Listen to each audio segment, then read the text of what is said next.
What's up, peoples? Welcome to Annoyed Gamer. Brand new spanking episode coming to you from the King's Head in Santa Monica. While I'm waiting for my fantastic king-size breakfast to come along, I am going to answer a bunch of your questions today, actually. I don't have a huge rant today. I think I've kind of like ranted myself out after the last couple of weeks. And in fact, it's been quite a good week in gaming, to be honest with you. So let's crack on. Here's the phone with the questions from the Twitter. It's an iPhone 5 because somebody actually asked me that last week. Yes, I have an iPhone, and I'm actually happy with my iPhone now because it's on a network that works, and that's not a network that starts with the words AT&T because they suck. All right, gonna bust straight to Twitter and answer a couple of your questions. First one is from Davis Kane. How do you feel about companies including demos or betas with a full box product? The latest being Medal of Honor Warfighter, obviously coming with Battlefield 4 beta. I know that Microsoft have done it in the past with Crackdown. They had a Halo beta, and Capcom have done it as well with the Resident Evil 6 demo. Look, I think it's a smart thing to do. I think it's a great way of increasing the pre-orders for a title. I think it's a great way of selling a title perhaps that's a little smaller and perhaps isn't as important. I think it's a fantastic move, and it gives people a chance to actually play a little bit of what is coming.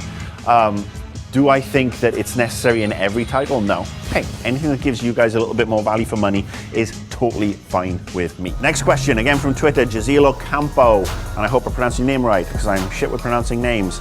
He asks, is there a pressure to include multiplayer? And yes, there is pressure. That pressure generally comes from the business departments and the marketing departments because they want an extra little bullet point on the back of the boxes saying, oh look, multiplayer with 45 multiplayer modes and horde mode and capture the flag and everything, which is really, really annoying, especially if you're playing something like Pong, which doesn't need a multiplayer mode. Well, not those sort of multiplayer modes anyway. But yeah, it's totally tacked on, and it's become more and more common now. We are seeing games that really don't need multiplayer. To be fair, there are a couple of companies who are turning around and saying, you know what, we're not going to wedge that stuff in. Bethesda did that with Dishonored, so good job to them. They said, you know, it's a great single player game. What would be the point of multiplayer? And BioShock Infinite, when that comes out next year, will be coming minus multiplayer, which is, again, a great thing. I mean, you've looked at the original BioShock, didn't have any multiplayer, and then BioShock 2 did, and that perhaps was not as good as the original title.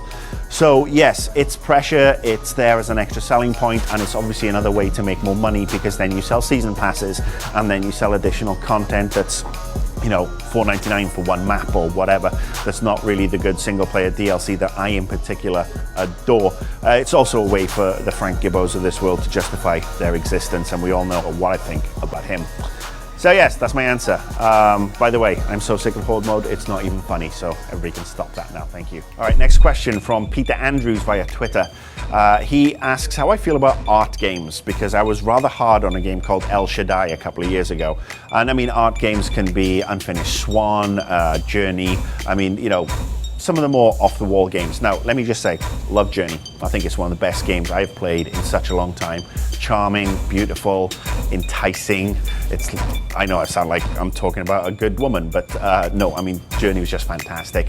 Unfinished Swan is another one that's just unique, great, very arty, and I think those games are fantastic. And I'll be honest with you, the problem I had with El Shaddai is I have a history with that franchise or that series. I was at Ignition, you know, when they were going to ship that game. And I'll be honest with you, working with that dev team was like having my intestines removed with a rusty spoon and no anesthetic. Very headstrong individuals, let me say, and I'm being nice here. They basically had their way to do things, and that involved cutting everybody else out of the loop. And I didn't like that, especially when I was supposed to PR it. So I do have issues with it. Do I think the game itself was a little bit overrated and honestly a little pretentious for a $60 game? Definitely. Do I think it perhaps would have been better as something $15 cut into chapters? That might have been more interesting. But my own personal opinion, having played the game, I really didn't like it. But I've got nothing against games that are a little more off the wall, a little more arty. As I said, Journey, Unfinished Swan, 2 examples from this year. Totally thumbs up, adore them. Okay, that's the Twitter questions out of the way. This week, like I said, no rant. This is more of a request.